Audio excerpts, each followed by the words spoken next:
सुंदरपुर राज्य के एक छोटे से गांव में एक सरल और नेकदिल चरवाहा मोहन रहता था। वो हर सुबह अपने गाय भैंसों को लेकर जंगल जाता और शाम को बांसुरी बजाता। उसकी बांसुरी की धुन इतनी मधुर थी कि जानवर तक शांत हो जाते थे। अरे वाह, आज तो मौसम भी कितना सुहावना है। आकाश में काले बादल हैं और हवा भी ठंडी ठंडी चल रही है। चलो जरा बांसुरी बजाई जाए। वाह बेटा, तेरी बांसुरी में तो जादू है। तेरी धुन सुनकर तो मेरे दिल का दर्द भी दूर हो गया।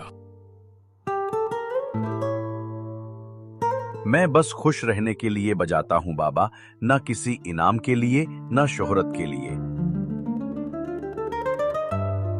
कुछ दिन बाद गांव में राजदूत आया। सुनो सुनो, महाराज सुंदरपुर एक प्रतियोगिता रख रहे हैं। जो सबसे बड़ा वीर या कलाकार निकलेगा उसे मिलेगा सोने का थैला।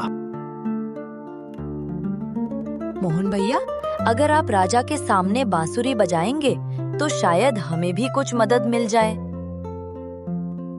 ठीक है सीता बहन, मैं कोशिश करूंगा, पर मैं इनाम के लिए नहीं जाऊंगा, बस मन के लिए। मेले का दिन आया। राजा अपने सिंहासन पर बैठे थे। भीड़ उमड़ी हुई थी। तभी अचानक एक जोरदार दहाड़ सुनाई दी। राजमहल का विशाल हाथी विक्रांत उग्र हो गया। सैनिक भाग गए। जनता डर से चीख उठी। कोई है जो इस हाथी को शांत करे? सब डर गए, पर मोहन ने शांत मन से अपनी बांसुरी उठाई। उसने आंखें बंद की और एक कोमल धुन छेड़ दी। हाथी धीरे धीरे शांत हो गया और जमीन पर बैठ गया। वाह, तुमने तो राज्य को विनाश से बचा लिया। मांगो, क्या इनाम चाहिए तुम्हें? महाराज, मुझे कोई इनाम नहीं चाहिए। मेरी माँ का पेट भरा रहे, बस यही काफी है। परंतु उसी रात अंधेरे में छुपा था एक दुष्ट व्यक्ति। राज्य का पुराना मंत्री बलदेव, जो सत्ता के लालच में पागल हो चुका था।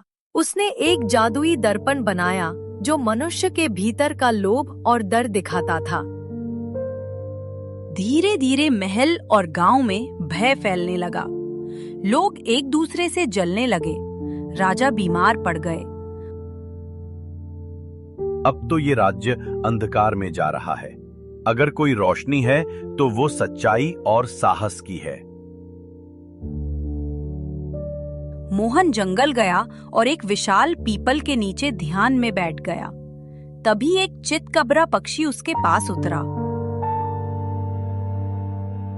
मोहन, यदि तेरा मन सच्चा और लोभ रहित है तो ले यह सत्य दाना। यह दाना झूठ और लालच की जंजीरें तोड़ देगा। मैं इसका प्रयोग सिर्फ राज्य के भले के लिए करूंगा। वह महल लौटा और सभा में खड़ा होकर बोला, राज्य को तलवार से नहीं, सच्चाई से बचाया जा सकता है। जो सत्य से मुंह मोड़ ले वही सबसे बड़ा दास बन जाता है। लोग एकजुट हो गए। बलदेव का दर्पण टूट गया। उसकी सारी जादुई शक्ति हवा में विलीन हो गई। राजा स्वस्थ हुए और फिर से न्याय लौट आया। मोहन, तुमने हमें सिखाया कि असली वीर वही है जो बिना लोभ के दूसरों का भला करे।